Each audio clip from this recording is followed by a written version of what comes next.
Hey, what is up, Instagram family? We are on the Mindsets podcast. You have Doctor.Benergy, Dr. Morrell here to lead the way. I'm waiting for people to get joined and added. As soon as they get rolling, I'm going to call in Miss Marlo Costanza. She is somebody that we had crossed paths and had a lot in common, so naturally we got to help some people in terms of simply providing information that had helped us, because I know she's doing some pretty wonderful things over there at her institution, both athletic, artistic, and also humanities out too. It's really cool to see. So she'll be stepping in with us right now because I see she's in the room. Hey, there she is. Hey, it's so good to see you. Right, I was just hyping you up to the crowd.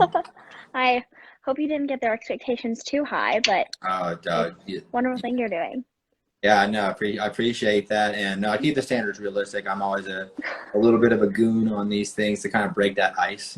That's Hey, the keep it real. That's what I always right. say. Right. So somebody had once told me that like you open the door for other people's transcendence by being a goof, because now they can be whoever they want to be. And I was like, that's a I really love nice that. way to put being open and stuff. So Yeah. okay, well My we'll always, jump. Go ahead. Go ahead. I was my big, I tend to be a little bit more introverted. I love one-on-one interaction, but put me in front of a big group and I'm usually not the loudest voice. But the thing I always pull out, just I think humor can get you through just about anything, Mm. is how much does a polar bear weigh? Oh, I've heard that's enough to break the ice. Enough to break Or, the ice. yeah, yeah, yeah. Or I like to Yeah. say a fat penguin. Oh, I've never heard that. Yeah, right. I love it. Yeah, it's That's too funny. ridiculous. But let's do some formal introductions. I had already said Marlo Costanza, the artist, the humanitarian, and just you have a couple of degrees. You said in international disciplines or something. Okay, so I graduated from Wake Forest about 2 months ago in May. I studied politics and international affairs, and I did a minor just very creatively, which seems to be the through line for my life, in interdisciplinary humanities, which kind of allowed me to pursue some of my own research. And as I said to my advisor, study everything. And instead of Mm. looking at me and saying, oh, naive little girl, 18-year-old me, you can't study everything, he said, game on. And we just took it and ran, and it was the best experience and the best choice.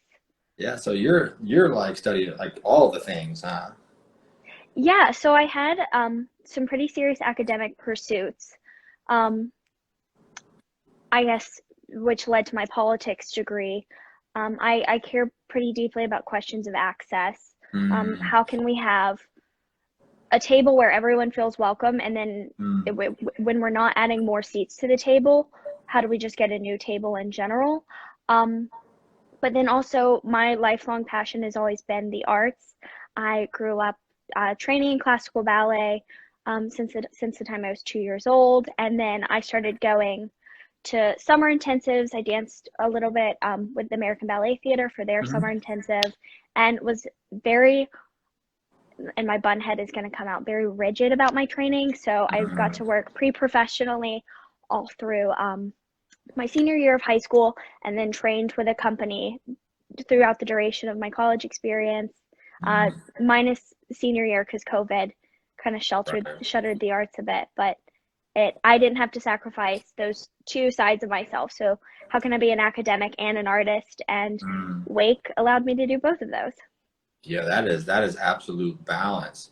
So, I mean, I got to ask, one of the big things I talk about on this podcast is like, what made you that way? Like, you do all the things. Like, what is driving you? I gotta know.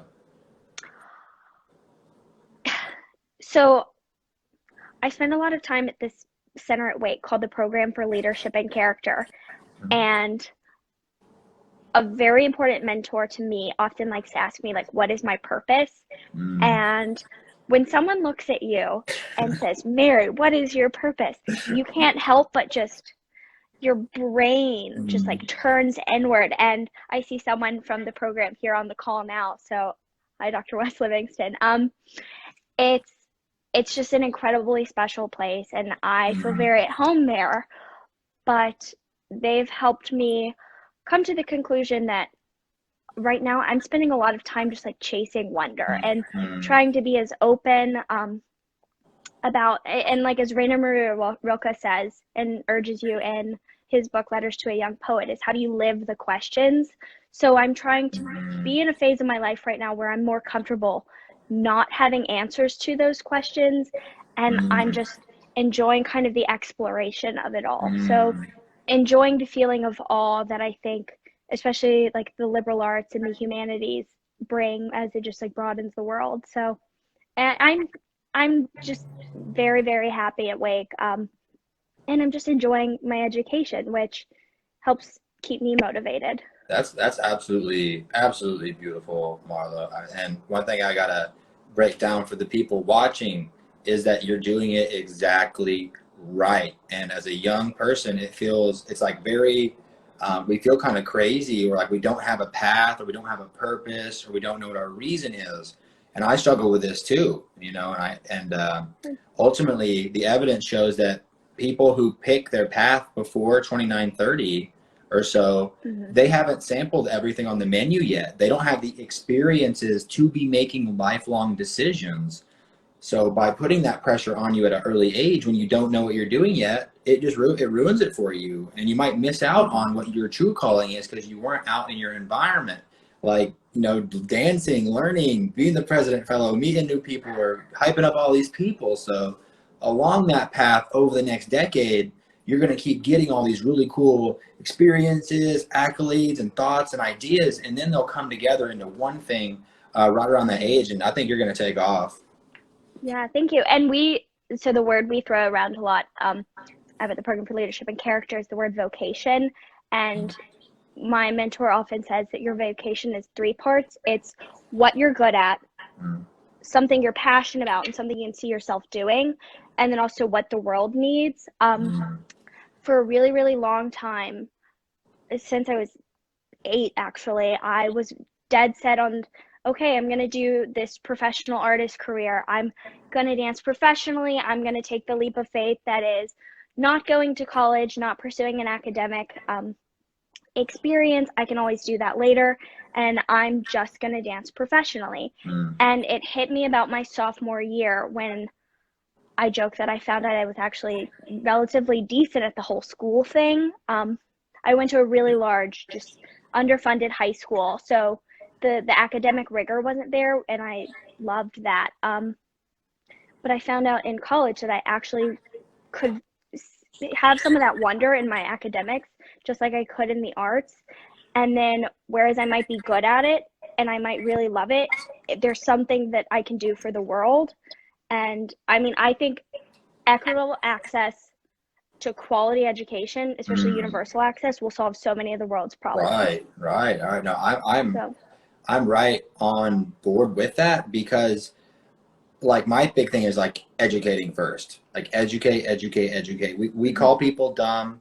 We call people like, savages or like they don't know what they're doing. We're all mad at each yeah, other when none of us have the information that we need to be making the right decisions for anybody else. And I think one of the first fingers to point at is like the public education system. And from somebody who went to the second worst public education system in the US, in Oklahoma, also at a school in the country, mm, then going to college, I was like, oh no. Like I remember seeing a semicolon, Marlo. Like I was looking at a semicolon on my ACT, yeah, and I was like, yo, I seen one of these things, but I don't know what the F it does. But yeah, little things yeah. like that. And I think about how many students who otherwise might have, because I mean, obviously there's natural differences in IQs, but I think about how many students genuinely might think that they don't deserve those opportunities, or that those opportunities aren't available to them because they didn't have the resources at the beginning of their lives, and someone encouraging them and standing up for them and saying, you know what, like you are good enough, and it's Mm, just going to take time and effort, and someone mm. who's there That'll change like you. cheering them on. And also a school where teachers are not as concerned with, like how can I like put food on my table, or how am I going to buy my kids Hmm. shoes, and they can actually do their jobs. I mean, I think teachers are one of the most undervalued Right, just like right. resources in Yeah. our country, and it's awful, Hmm. but it diminishes, I guess, the value of like the young humans we're raising. Right. They're very programmable at an early age, and we're not getting the Hmm. right programming at the right age ultimately. And I'm right there with you. So like, I wouldn't have went to college unless the Chickasaw Nation, that's my tribe, they have scholarships Hmm. available. So that's what paid for me to get there. And I can't, and like that's an example of like somebody lifting me up. I happen Hmm. to get lucky right with that, right? So that's a difference between me and say other folks where they don't have that opportunity. I was like, I just couldn't imagine it. And luckily for me, my mother, she was always there harping at me to like, Benjamin, like this is a free opportunity, an option for you to go do something with yourself. I actually had that person push me. If it wasn't for her saying those things, as far as I knew, I was just a dumb redneck. I couldn't do it. Yeah. So having that little bit of encouragement early in my life, like it shifted my whole course. And then in college, my freshman year, same thing as I was kind of struggling there a little bit. But I have I have one professor in an email say, "Hey Benjamin, don't waste your potential." And that one sentence from that one email at community college changed my entire life because it was like, Hmm. boom, I have I have potential. Like I never thought about that, and it's coming from somebody, a professor. So credibility played a role, and ever Hmm. since then it was like study, and did all right. So But that's so I had a very similar experience. I, like I said, I was very strongly debating not going to college. I didn't think I had academic potential, and I didn't think, I knew I was relatively,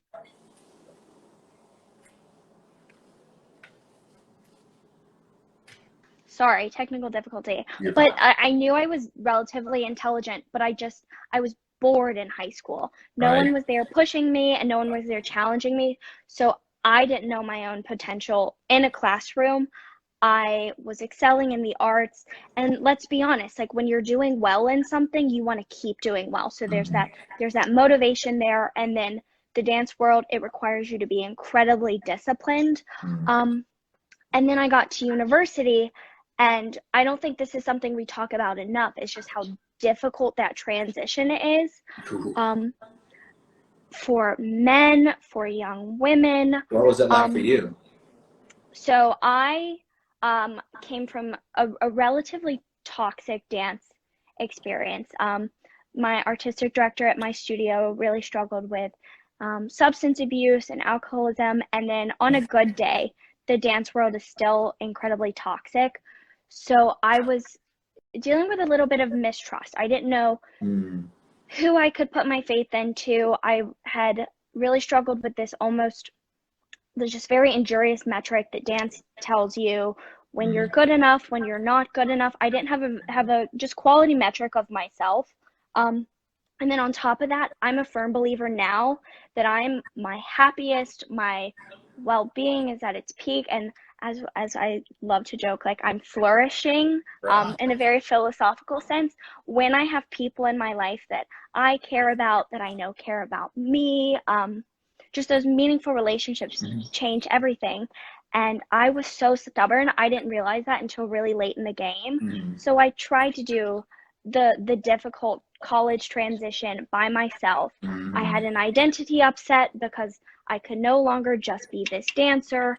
I had to find other ways Mm-hmm. to take hard classes, do well in those classes, impress professors, which I didn't realize that at Wake Forest, we pride ourselves on the teacher scholar model. So while they were our professors and they're incredibly deserving of respect and admiration, they're people first. Right. And like they want you to get to know them on that very human level. Um, I was a little bit mistrusting of that. And it took the mentor who I feel like I've probably tried to become his shadow in the last 4 years. Like looking at me and being like, "Hey, you're Mary Costanza." And I'm like, "Oh, you know my name?"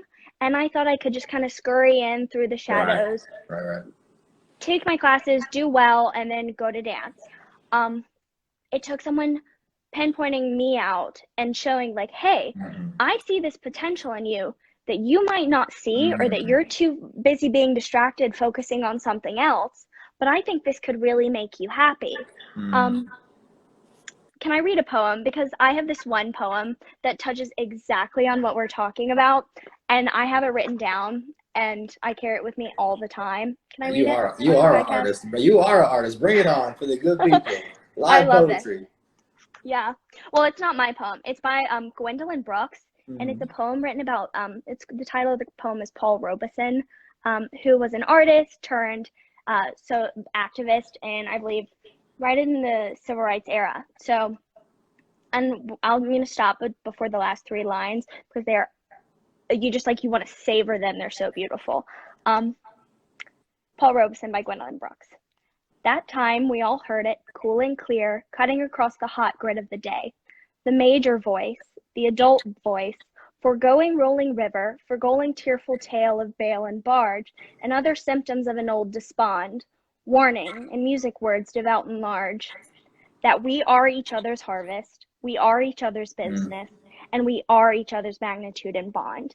And I Mm-hmm. think I love the transition Mm. of Paul Robeson from just being so enmeshed in the arts, and I don't think there's anything that requires more empathy than the ability to just touch people's hearts, touch people's minds, and like give them what they need in a very non-literal way. There you go. So Yeah. much of what we do in the arts is symbolic, and it's it can, especially in dance, I think, which is my first love, will always be my first love. We do it without words. I feel the same way about classical music. Obviously, there's other forms of music that do require lyrics, but it's just nothing will make you a more empathetic human being, I I, think, I, than I agree. your arts training. I'm gonna back this one up with some science. Every time I hear something cool, I'm like, all right, we gotta dive in. Right. Empirical data. Right. I love So that. like, our brains are built from like animal brain out to like conscious brain, right? So your outer Hmm. cortices, your frontal lobe, that's like your consciousness, like your executive faculties, and what do you call this? That's like the big computer, right? The self. Underneath that is like the Hmm. animal brain, you know, the feelings, the emotions, your intuition, that primal stuff, right? So words and stuff like that are out here that describe emotions and things that are in here. Whenever we, and our Hmm. senses are down here too. So whenever we see things, they hit differently than us thinking about seeing things. When we read, whenever like somebody reads a concept to us versus if someone talks about dance and then you Hmm. see a dance, like those are two wildly different experiences, right? Music is the Hmm. same way. Food is the same way. These and relationships are the same way too. So what you're describing is literally that. These things Hmm. cannot be done with words. They literally have to be enacted and brought to life, and it hits you in a super deep place for that reason. So that's the earliest of the truest communication. Yeah, and so obviously my background is not in psychology, psychiatry. I like to joke I am a social scientist and a humanist through and through, but we have he's a bioethicist at Wake Forest. His name is Michael Hyde. And something I've really enjoyed talking, you spent time at Wake Forest Baptist, correct? Yeah. Okay, something I really enjoy talking with him about, you might have crossed paths with him, is this feeling of awe. Um, Mm.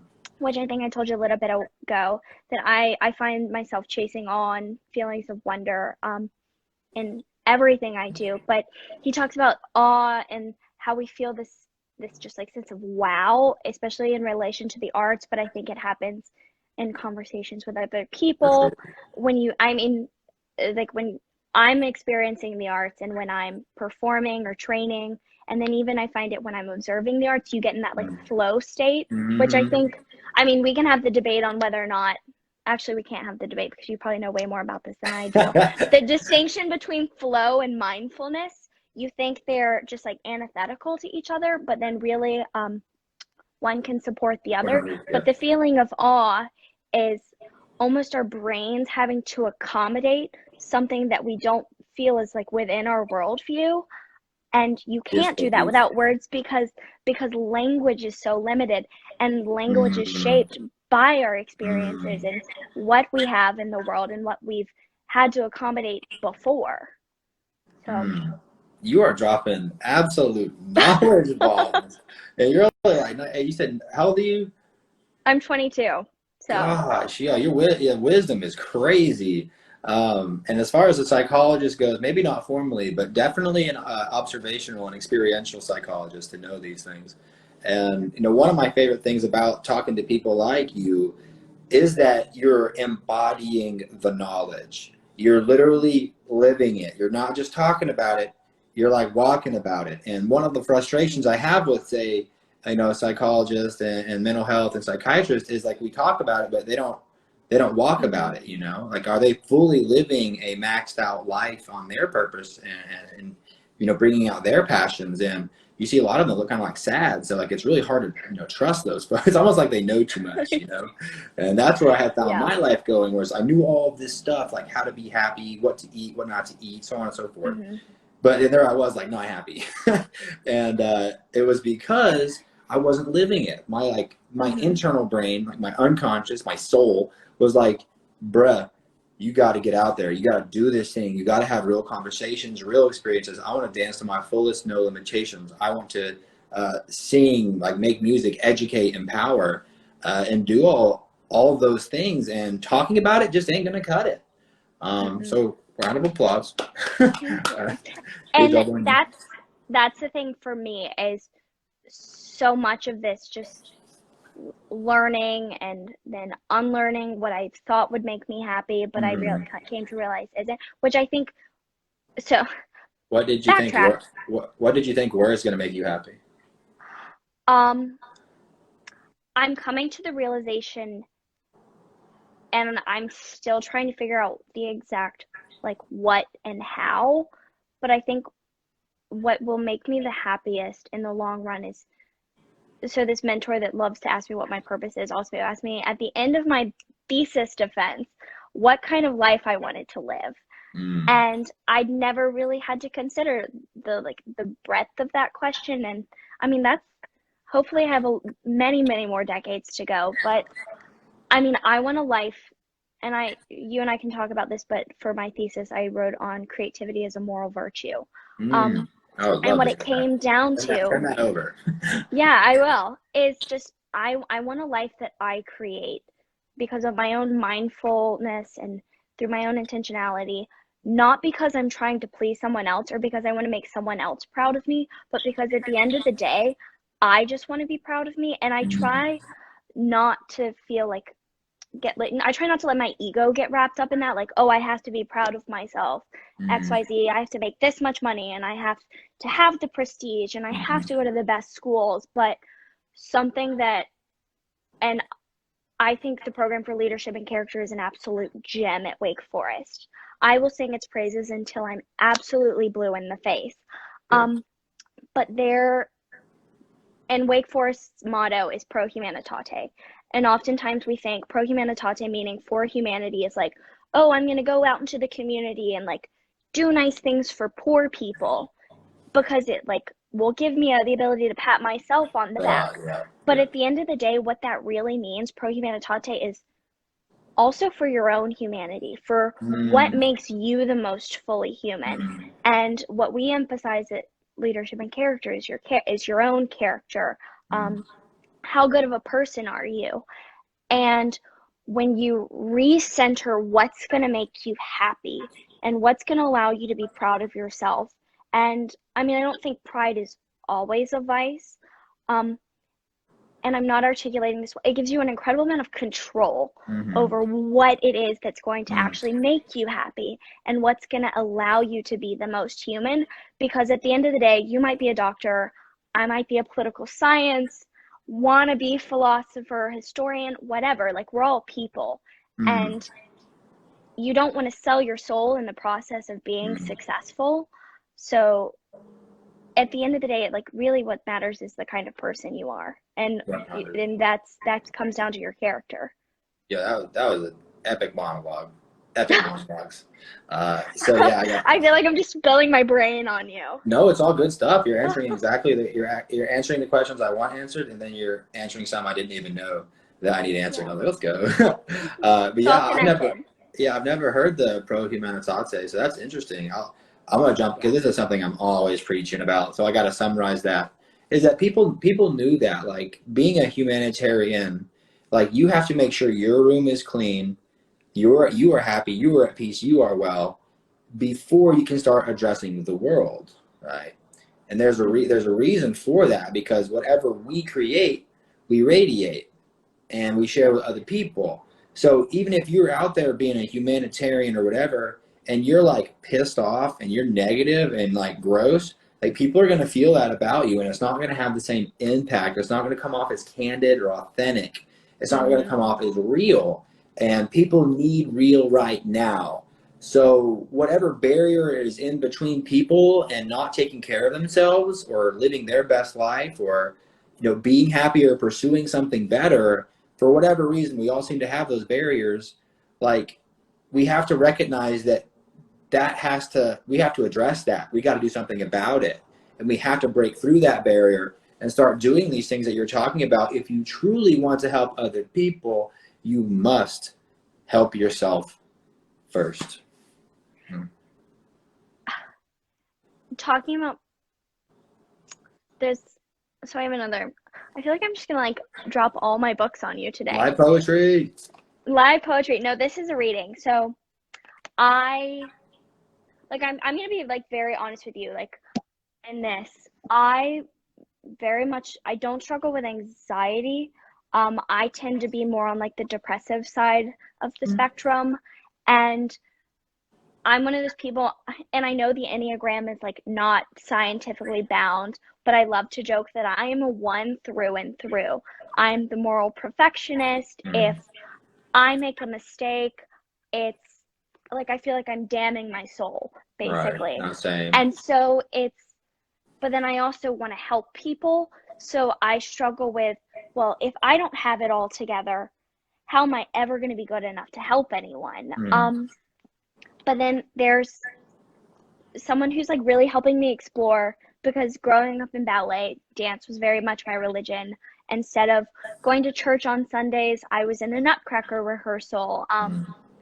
I joke that I traded Jesus Christ for George Balanchine, and now that I'm 22 and the arts doesn't consume so much of my life, I'm trying to figure out where I fall in my faith, not necessarily ascribing to any church or an institution, but I mean, I have a lot of empathy for the Buddhist worldview, but I think there has to be more than just like the material world. Even I think the universe has too much of a sense of humor for there not to be some kind of Right. consciousness. But how do we make space for, I think, the suffering in our life without um, without feeling like it's a reflection on who we are and our own worth? And this book is called The Spiral Staircase by Karen Armstrong, and she was a Catholic nun, actually, and kind of lost her faith, lost her way in the church, came out of the convent after 7 years, and it's her memoir and her story of relearning and unlearning how to be what she calls like a secular, but then also like how to interact with people who do still have like a worldview rooted in faith. And it's an incredibly empathetic book, but she talks about how we integrate suffering into our lives. And there's a Khalil Gibran quote, poem, which I do not have right now with me, but he talks about how your joy springs from your suffering and how because we know suffering, which I mean isn't one of the first, it's like one of the four noble truths in Buddhism is that like life is suffering, and I think there's a lot of that in like the Catholic worldview as well, but that like we know suffering so we can also know joy, but then we also know suffering so that we can help other people know joy. Yeah. And I think there's no better use of our knowledge than to actually like share what we've learned, because I mean the universe throws enough at us. The universe has thrown a whole hell of a lot at me. I'm sure it has as you as well. But then you had no different lessons than I know. So if you and I can communicate those lessons, we can help each other learn those lessons without as much pain. And this is this is on page 272, but she says all the world's fates put suffering at the top of their agenda because it is an Mm, inescapable fact of human life. And unless you see things as they really are, you cannot live correctly. But even mm. more important, if we deny our own pain, it is all too easy to dismiss the suffering of others. Yep. And at the end of the day, like it just we have this duty just basically to just for a basic acknowledgement and recognition of each other's humanity. And that also means not brushing your suffering under the rug, Mm, yep. because how we know joy is by a thorough understanding of that suffering. Yeah, that was once again epic monologues. So yeah, this is a huge topic for me too. I talk a lot about pain, misery, and suffering to Yeah. people because this society at large, we have trauma phobia. Nobody wants to talk about the true traumas we experience or the negativity or Mm-hmm. like death and or plagues or war. People just want to they just try to skirt over that topic. Doctors do it, friends do it because it's kind of weird Totally. to address. It's weird to address, which I think Mm-hmm. is a barrier between us bonding and getting and relating because suffering is the one thing that we all have in common. We literally will Mm-hmm. all go through that. If you haven't yet, guess what? You're going Yeah. to. Right, right. So by having that honest conversation and connecting with it, it helps us and it helps the people that we want to help because it opens that door for them to be open and honest about their experience. This Mm-hmm. is exactly what happened to me in medical school, where my whole life I was super messed up and I had no idea because we just didn't talk about that kind of thing. I'm a Native American background and Irish. They don't do that. It Yep. just don't do that. So ultimately, whenever I went to medical school, I started reading about all like the mental health diagnoses, what leads to them, what they do, and I'm sitting there reading this book like, oh no, like this is the story of me. It feels um, like it. yeah, yeah. So, but at the same time, like part of it was so alleviating, right? And then I saw that 1 out of 4 people has a mental health issue or illness at least. So then I was like, but how come no one talks about it? And it's Mm-hmm. really this like weird stigma that we have where we don't want to talk about the pain or the suffering or the traumas or what's wrong with us. We only want to talk about what's right with us, and that really it rips us apart. It rips away our humanity. And literally after that I said, if no one's going to do this, I'll do it. And I came out super strong about like, here's what I've been through: trauma, depression, anxiety, maybe some kind of cycling thing going on, who knows. Mm-hmm. But I was just open about it. I experienced death at a young age, and seeing those things and feeling the pressure of like taking care of other people's lives, it'll crush you. Mm-hmm. And to sit there and not talk about it with anybody else was making me go crazy. And whenever I did it, just waves of support. Like people all around me were like, dude, you got this. I've been there. My messages were blown up. And all of a Mm-hmm. sudden I was like, yo, I was suffering in my own mind this whole time. And there was a wealth of people willing to help me and point me in the right direction. So I'll finish my monologue with, if you're going through that, just be honest and open, and there are people out there that will support you through it. Yeah. And it's even, I think, and this is, so at the beginning of this fellowship that I started, I had a little bit of time to kind of reflect after the madness that was 4 years at a pretty like rigorous school, and then also COVID, which honestly, like, I think a lot of people are going to need to spend a decent amount of time healing from. And I don't think we're talking about that enough. But I came up with this list, and it's my like rules for life. And I thought I might stop at 12. I thought I might stop at 20. But after like going through past journals and just really thinking, I'm at 64. So I'm Woo! either too self-aware to a fault, or I have too much time on my hands, and it might be a combination of the both. But one of those rules is not only that I shouldn't only be honest with the other people in my life, especially the people that I know care about me, because I think you owe them honesty. Mm, But before you can be honest with someone else, you have to take a critical look in the mirror and be very honest with mm, yourself. And maybe it's, I guess, a symptom of modernity where everyone is this like rugged individual, and we're all kind of competing in this capitalist system, whereas like I'm not anti-capitalist, I'm not pro-capitalist, like that's beside the point. It's the system we've got. I'm not making a political statement at all. We are engaged in this competition all the time, and the people that you would think should be our teammates are our opponents, but then we're not incentivized to be honest with ourselves. And so we look in the mirror, or something hurts and we cover it up, we put a band-aid on it, both with our mental health and with our physical health. And when you do that, you can ask for help.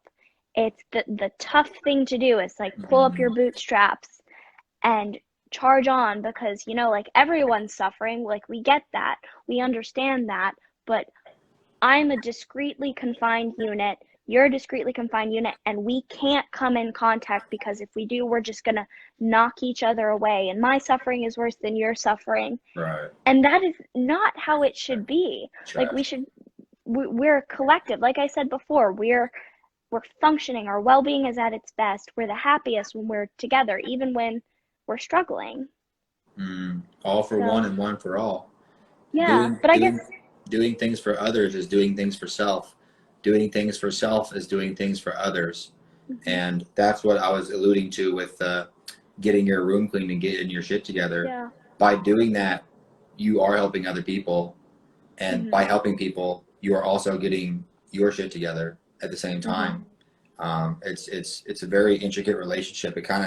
It's weird to think about, because, you know, it's like what you were alluding to earlier, getting at, was that we are always like looking for external validation. We're looking for things outside of us.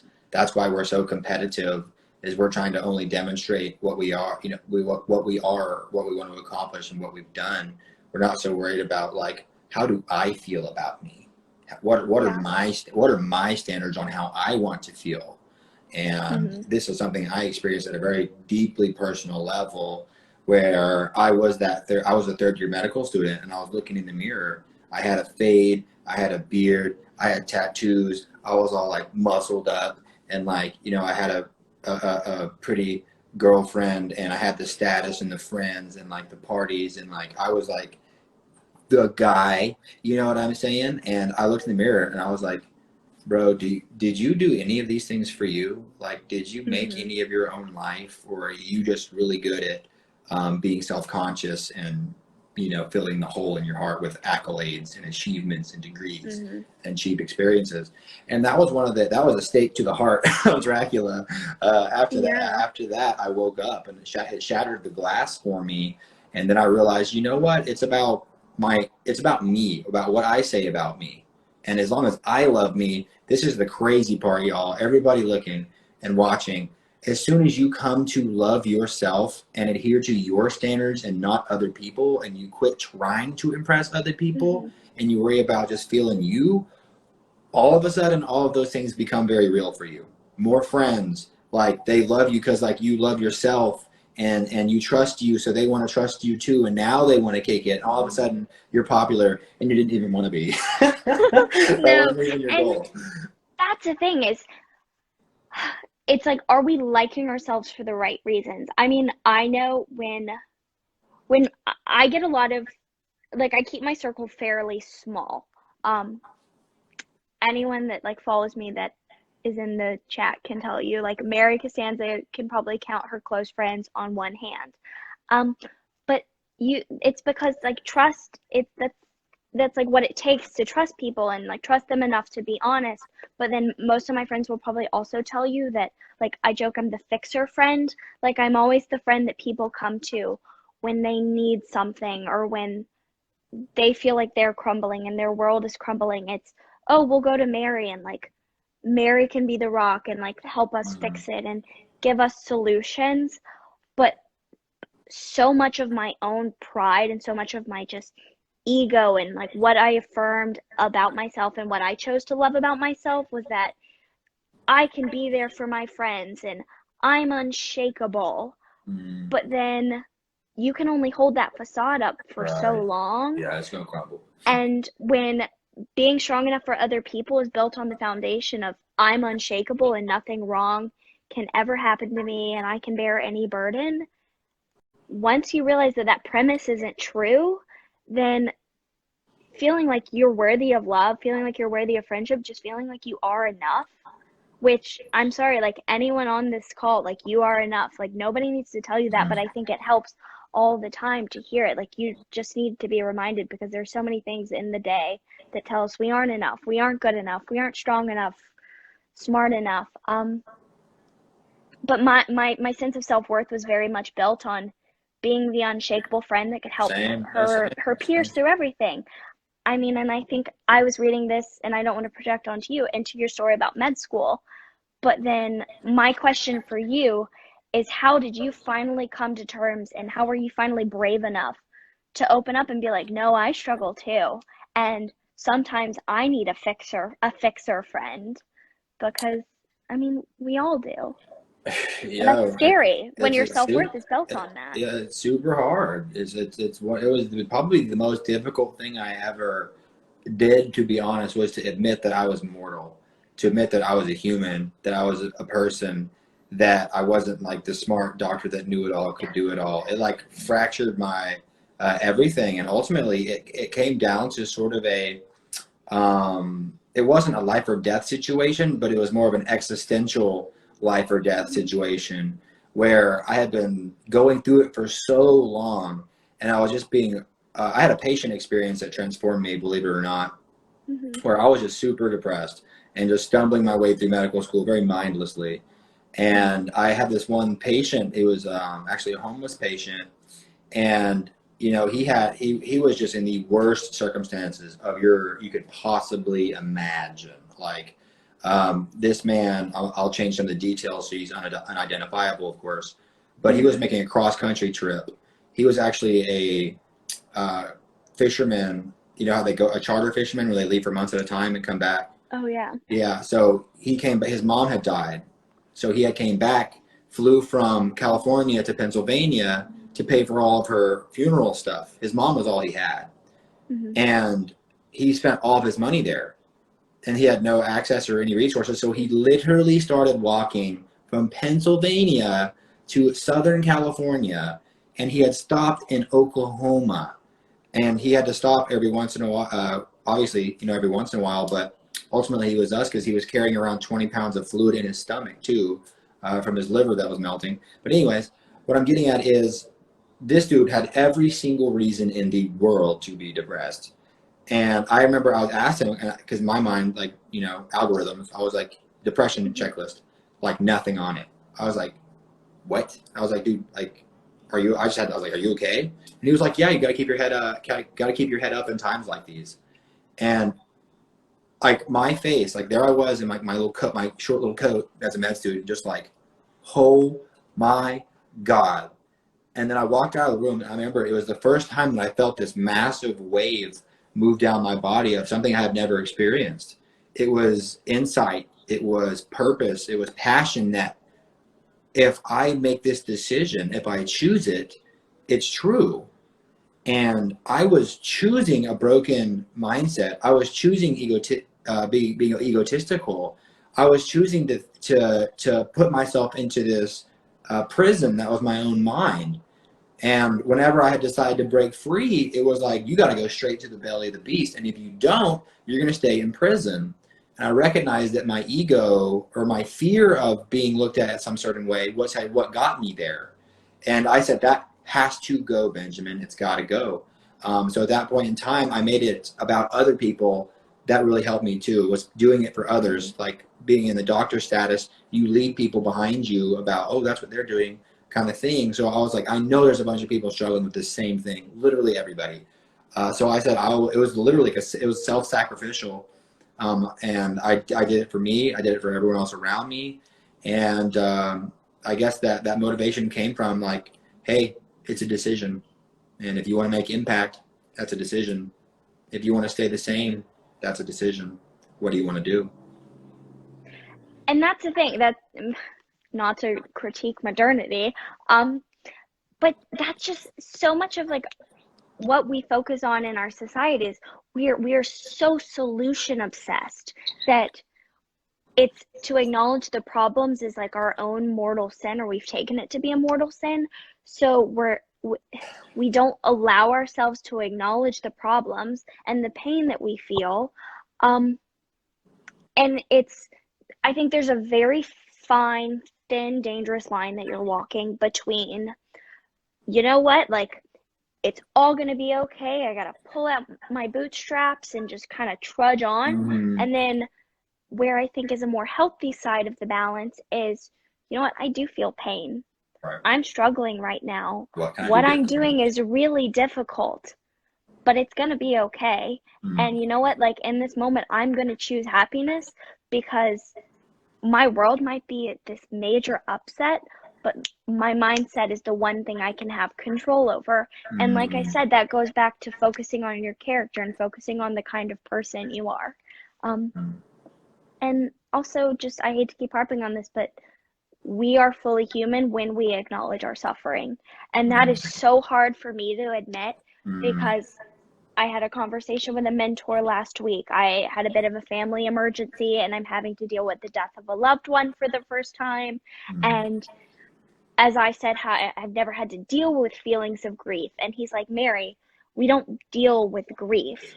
We acknowledge grief, but it's not something we deal with. It's not something we have to have this iron grip on, which I've traditionally been the kind of person that I don't want to acknowledge my pain. I don't want to acknowledge when I'm suffering, because I felt like people loved me and people cared about me because I had this facade of competence and, oh, Mary's so joyous and bubbly and she's fun to be around.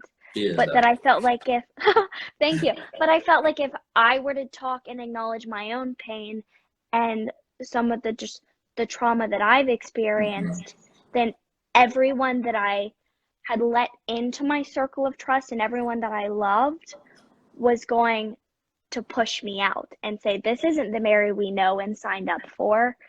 And that's so scary. But coming to this point where I am now, where it's, you know, like, I'm okay if I'm suffering a little bit, because also I know I have people who love me and care about me.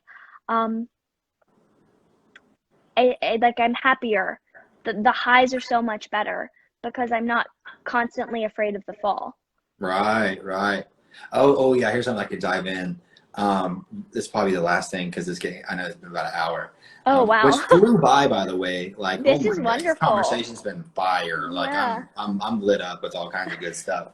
Yeah, we'll have to do this again at some point in time. I'm excited to follow your journey. Happy to.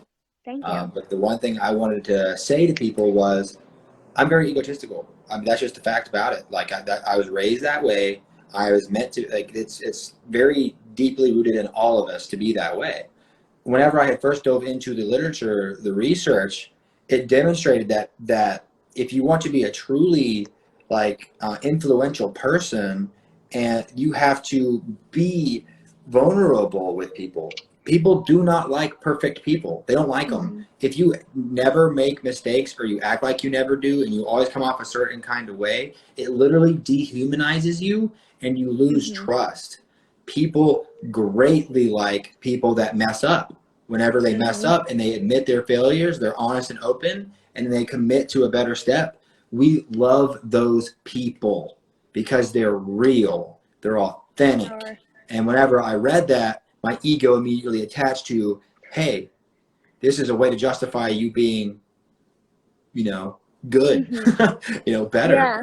And honestly, it was an amazing practice for me to do that. Was like, I literally started posting fail clips or fail videos of me speaking, or fail videos of me dancing and like falling or whatever, or me giving or messing up in medical school, just little examples just to humanize me. Because I feel like I had myself on a pedestal of how I was supposed to be that wasn't realistic. And same for other folks too. Yeah. I mean, and gosh, I joke that, well, not joke, because maybe I actually do, and it would be better for me in the long run. But I like to make the claim that I'm in some pretty rigid circles. I went from classical ballet, where the focus is on how can I be the most perfect version of myself anytime someone else is watching.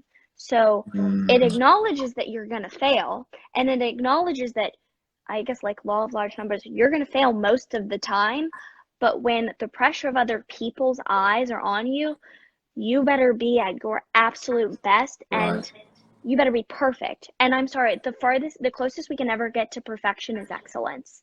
And you know what? If you hit excellence, you need to be so incredibly grateful. But then now I'm dealing with an incredible amount of imposter syndrome in my new position at Wake. So I'm the fellow in the office of the president with a new Hey, president coming in. shoot me your email, and I actually have a worksheet for that extras Oh, for. perfect. I love that because it's debilitating when you think It you're is. just It is. when you think you're not worthy and you're not good enough. But then I'm like, okay, time is here. Time is, I guess, my x-axis, and as time goes on, my y-axis, it's like self-worth. It's like, okay, it'll like gradually increase as I build trust in the office, I prove that I'm competent, XYZ. But I'm like, what am I measuring on my x-axis? Am I measuring intelligence? I mean, I have a fair amount and a very just amount of confidence in my ability to do well in a classroom, and I know I can rely on myself to bring about a product dependably when the moment calls. But then everyone else in these rooms that I'm in, they're Ivy League PhDs, like very elite professionals who have been all over the world. And I'm only 22. I just graduated from undergrad. And I'm like, how the heck am I supposed to ever compete with these people? But that's the thing, is like getting to the point where I can accept that, you know what? I might be smart, but not even just at Wake Forest and not just in this job, but in 99.9% of the rooms I walk into, especially if I'm picking the people in my life correctly and I'm trying to raise my potential, I will not be the smartest one in the room. And you know what? When you're the smartest one in the room, like you said, trust diminishes and people don't like you because you're not humanizing yourself. You don't want to But be the around thing, them. You don't want to be no, around them. exactly. But the y-axis for me now that I'm trying to, I guess, measure myself against, and that I also have an equal amount of confidence in, is my work ethic. And if I can be the hardest worker in the room, then people will want me around. I will grow and I'll have opportunities that I can't even imagine will come my way. But then also I'll be able to help other people succeed because they'll say, you know, I've really got this vision, but I'm juggling 1,200 other plates. Mary Costanza is a really hard worker. I want her on my team. Right. And it's a win-win for all of us. So that's my spiel. No, big winners. Like like I said, I'm super happy I got you on. This is been one of the, honestly, probably my favorite podcast. We have so much Thank you. both in. I think we bounce back well, but Yeah, we do. you bring in a lot of like the traditional like philosophy, like studied philosophy. I'm just a real life philosopher. You know, I just I'm out here just doing the thing. I need to get my head out of a book. I read you No, a it's good. Gwendolyn It's good. Brooks poem. I read you Rainer Maria Rilke, which if you've not picked up, where'd it go? Give me your best book recommendation. Top Okay, one. Letters to a Young Poet by Rainer Maria Rilke. It's very short, Good. but I carry it with me everywhere. And I went through a really hard time a few months ago, and this book came into my life from the same mentor that I've talked about earlier. And so I'm just going to give you a little bit of backstory on it. So Rainer Maria Rilke was a poet. He was a German lyric poet in the 20th century. And his father said, you've got to go to military school. You've got to do the practical thing. And so Rainer went through military school. At the end of it all, he said, you know what? No, I still am an artist. Like, I want to be a poet. So he was doing poetry, wasn't getting a lot of attention. And then Franz Kappas was like probably 20 years his junior, came through, same military academy. One of the professors at the academy said, you know, like, you've got an interest in poetry. Let me connect you with Rainer Maria Rilke.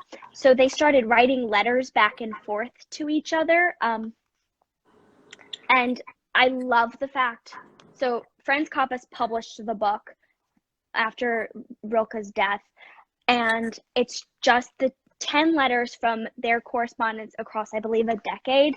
And So it's there's real. so It's like yes, real. it's real, and there's Oh. so much incredible. Like this book, it's written all in it. I've written pages in other notebooks. Every time I go back, depending on like where I am in my life, where I am in my own brain, I find something new. The importance of touching on solitude, and he talks about how like when you're finding true love, the responsibility of two lovers, when the love is true, is to be guardians of each other's solitude, embracing what is difficult. But then I talk about, like earlier in the podcast, about the power of shared knowledge and just the incredible amount of empathy that's garnered through just like the transformative power of knowledge, especially when it's shared. And this is my favorite line in the whole book. Rilke's writing back to Franz Kappas after like a particularly difficult period in his life, and he says, he finishes one of his letters, and these letters are fairly short, like the whole book is 10 letters and it's about 80 pages. He says, "And if there is one more thing I must say to you, it is this: do not believe that he who seeks to comfort you lives untroubled among the simple and quiet words that sometimes do you good. His life has much difficulty and sadness and remains far behind yours, were it otherwise he would have never been able to find those words." So it's just, we're able to share and empathize and help each other because of just like the experience of mutual suffering. And then because of that mutual suffering, we have a duty to each other. Wow. So. Wow. Once again, finger snaps. So here's my real life philosophy from my mom was I came to her about, because I wasn't even open with my family about my mental health issues and stuff like that. Whenever I came out and I was telling my mom about, some of the things I was dealing with, she said, "Benjamin," she's like, these are your gifts. These are the things that make you empathetic and understanding to other people. It's the reason that your patients will like you, because you understand them. And I was like, "Mom, I love you go." that. Okay. That's beautiful. So tell the That's people amazing. first things first, I'm going to plug you into somebody else who's doing a podcast for college I age love folks, mental health stuff. So I'm going to plug you in there. They got to have you on their stat. They're good. They're friends of mine. They set that up pretty quickly too. So I think that'll be good for everybody. Secondly is, I think you're going to do big things in the future. So why not start right now, which will be the future. How do people find you, and how can they support you? So I'm at Wake Forest for the foreseeable future. I joke until they kick me out, kicking and screaming. So you can find me at Wake Forest on their Office of the President staff page, but my social media on Instagram is Marlo Costanza. So MarloCostanza, and likewise for Twitter. So, All right, and then if perfect. anyone wants to talk more and contact, you can get my email from Ben. No, for real though, they're gonna be in your DMs. Literally. Happy to chat. Right? Yeah, for philosophical questions. That's good. I'll do my little spiel too. For anybody out there that wants to have a community that talks about these kind of things and provides like real tools, I started one of those. It's called High Performance Habits for Medical Professionals and Entrepreneurs, soon to be athletes also. But really, it's a lot of the stuff we talked about, but how do we actually do that in a day-to-day life? How do we get support from other people around us, and then network with people who are willing to have those conversations? So that link is in my bio. I would love to have all y'all. If not, just straight Twitter, Instagram, Facebook. It's all Doctor.Benergy. And Benergy means be the energy. All that means is a call to mindfulness and being your best right here, right now, and just being that final piece to the puzzle that is life. There's some notes like it. All right. Well, you got anything? Give me one thing that you want the people to take home. I guess just be kind to other people. Like at the end of the day, like that's the most important thing that will keep you just happy and satisfied with your own existence. Like that is the end good. Right. So. Now, if you can't be nice, don't be a jerk. Like don't be bringing other people down. Right. Well, I look forward to talking to you in the future, Marlo. Hit up anytime you want to talk. You let me know. I'm in. Thank you. Always. Bye, y'all. And bye.